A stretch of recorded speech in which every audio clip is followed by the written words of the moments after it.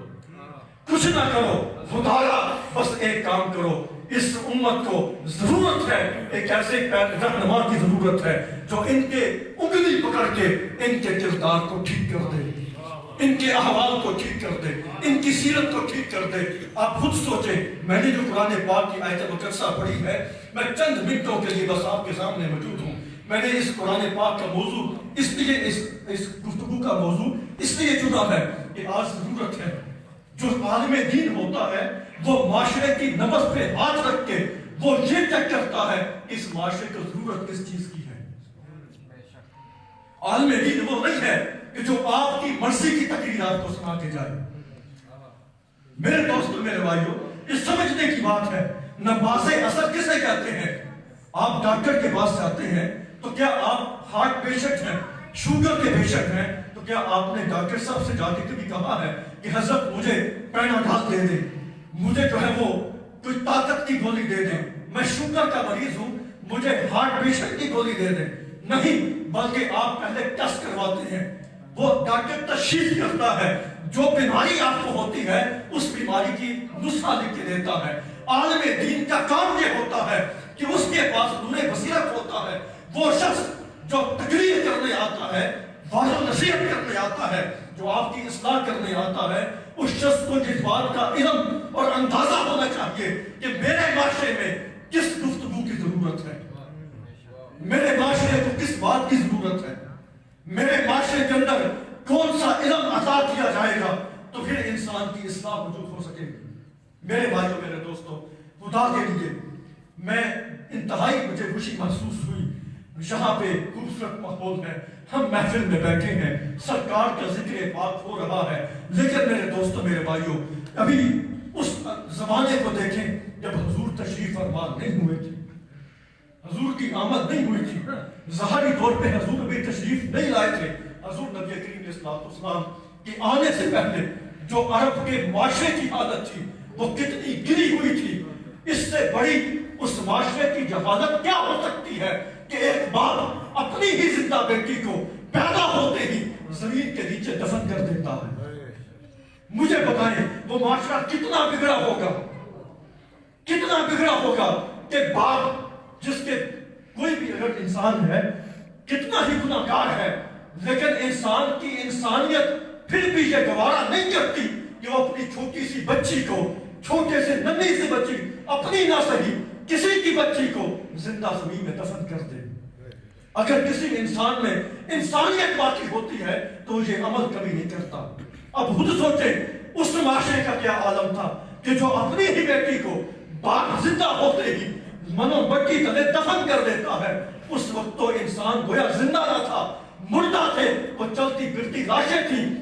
مردہ دل تھے، ان کے دل گویا پتھر تھے۔ لیکن میرے کریم آقا نے کیا کیا ہے؟ میرے کریم آقا نے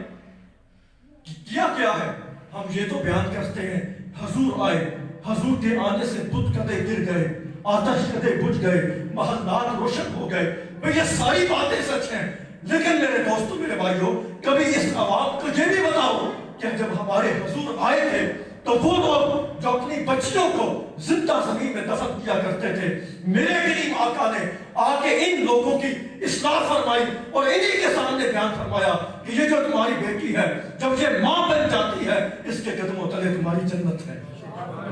میرے دوست، میرے بھائیوں، کوئی کتنا ہی سنگ دل کیوں نہ ہو، اس کی آج ہم کہتے ہیں فلاں شخص بہت سنگ دل ہے، پتھر دل ہے، ہم اس کی اصلاح نہیں کر سکتے۔ آپ خود سوچیں حضور نبی کریم علیہ السلام نے کن کی اصلاح فرمائی؟ حضور نے کن کی اصلاح فرمائی؟ وہ لوگ جو پتھر سے بھی زیادہ سخت دل کے مالک ہیں، میرے کریم آقا نے ان کو اپنے سینے سے لگا کے ان کی بھی اصلاح فرمائی۔ میرے کریم آقا نے ان کو حسن سیرت سکھایا ہے، میرے کریم آقا نے ان کو ایسے ایسے کردار سکھائے ہیں۔ آپ خود سوچیں حضور نبی کریم علیہ السلام نے جب اعلان نبوت فرمایا، حضور علیہ السلام نے اعلان توحید بیان فرمایا تو ان لوگوں نے سوال کیا کہ آپ کے پاس کیا دلیل ہے کہ رب ایک ہے؟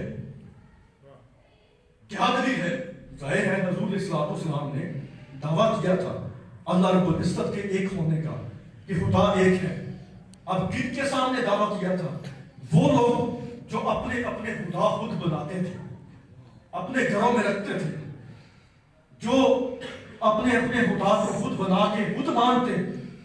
فلاں قبیلے کا فلاں خدا ہے، فلاں قبیلے کا خدا فلاں خدا ہے۔ ان لوگوں کے سامنے اللہ کے محبوب نے اعلان فرمایا یہ خدا نہیں ہے جن کو تم اپنے